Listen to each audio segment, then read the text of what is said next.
Greetings, everyone. I am Pete Pardo from Sea of Tranquility. Welcome to pick and day number 15 of my 31 favorite singers, frontmen, lead vocalists who also regularly play an instrument. So they're doing double duty up there singing, playing guitar, playing bass, keyboards, drums, whatever the instrument might be. Very, very important part of a band, right? When you're not just up there singing. I mean, they're great too, right? You're standalone vocalists, tons of great ones there. But these folks that we're talking about also very accomplished on their instruments as well. So lots to choose from across all genres, right? This that I like could do 3 months straight of this if I really wanted to. And as we've talked about, some of these folks may have made our list as favorite guitar players, bass players, drummers, keyboard players, or vocalists, right? But now we're considering them once again for this honor and then maybe some that didn't quite make the cut in one of those other months, right? But now they're being recognized because they are so strong, not only in singing, but also in playing whatever instrument they play. So today's pick, someone who I knew right off the bat was going to be included here this month. I've always had a ton of respect for this guy. They were my favorite band for a number of years in the 80s, going into the early 90s, until I started like moving on to other things. But I always really appreciate, especially the early part of their catalog. I even like some of the latter stuff that they've done. But this guy in particular, I thought always was the glue that held this band together. And of course, that guy is James Hetfield from Metallica. I don't think he gets enough credit for what he does. He is a riff master, one of the greats, and he really great singer for what Metallica does. I think even early on, he had that. I mean, I remember the first time I heard Metallica, I was like, the first time I heard Kill 'Em All, I was like, oh, this is pretty extreme, right? And I was into metal, of course, but I had never really heard anything like Metallica. Now we look back and we look at Hetfield's vocals and we think, ah, that really isn't so extreme anymore. Certainly not what he's done over the last, 20, 30 years. But, the early stuff, what other bands were doing things like that, right? Playing fast and crazy like they were, and thrash really wasn't a thing when Metallica came out. We had Venom, and a few other kind of bands that were kind of pushing the boundaries, but Metallica was something new and fresh, and that gravelly, gruff roar that he had early on, it's totally something different. And I think his voice really matured over the years. We started to see by the time you get to Master of Puppets and certainly a Justice for All on the Black Album, right? All of a sudden you're like, oh, this guy can actually really sing when he wants to, right? Like a more melodic style. He always could sing. And he's refined that voice over the years. And I think, but yeah, that as a rhythm guitar player, man, it's playing hard rock or metal. I mean, he's one of the greats, absolutely one of the greats. So let's talk about my three favorite albums. I'm going to cheat a little bit here today, of course, but because it's just hard to, for me, it's hard to pick just three because you almost like you have to do four, right? Of course, I got to go all the way back to the beginning, and Kill 'Em All absolutely has to be mentioned here. And again, probably his least refined from a vocal perspective album, but man, his vocals were just so full of piss and vinegar and snarling and angry on this album. You have to include it here, but also, again, because we're trying to take into account not only the vocals but the musical part of this. I mean, how about these killer riffs on this album? Speed of light riffing on tracks like, Motor Breath and, Four Horsemen, Whiplash, just so good. There's so many great songs here. Metal Militia, ah, killer. Hit the Lights.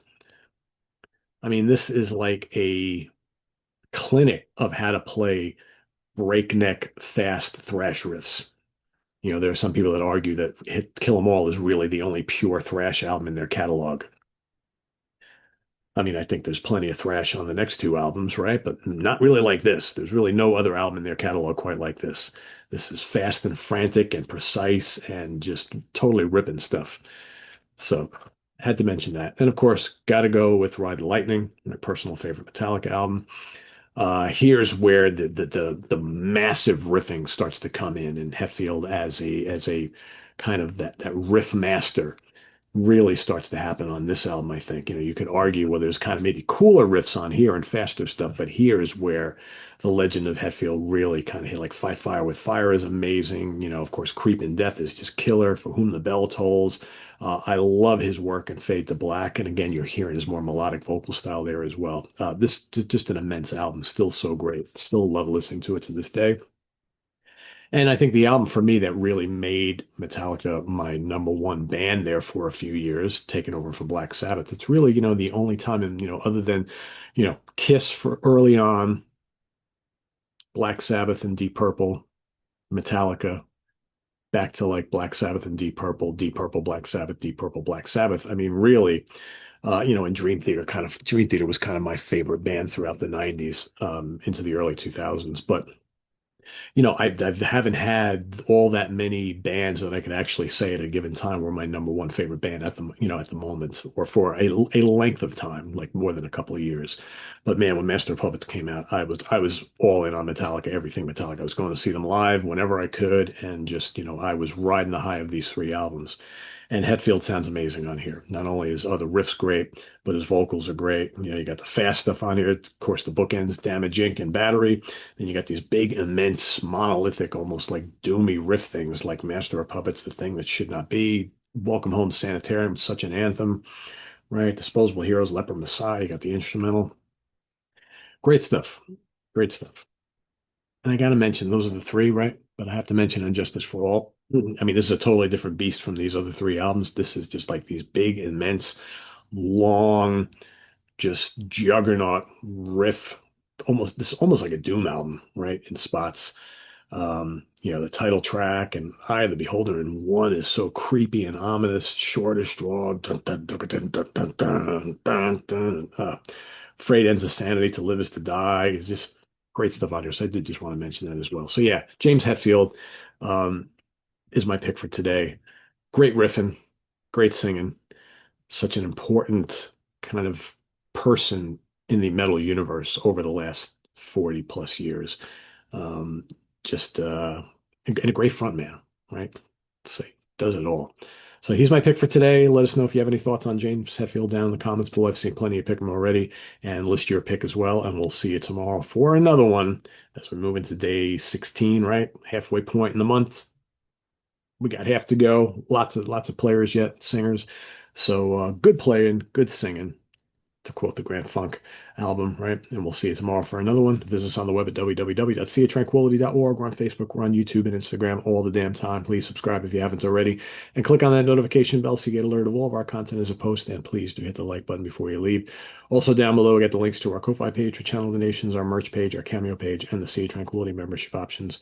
All down there. Thanks everybody for your support. It's greatly appreciated, and we'll see you soon here with more stuff. I am Pete Pardo. Tune in for the Professor's Picks in just a few hours.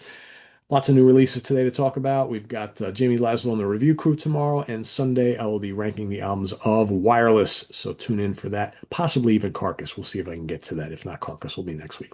So stay tuned, everybody. Have a good one. Bye bye.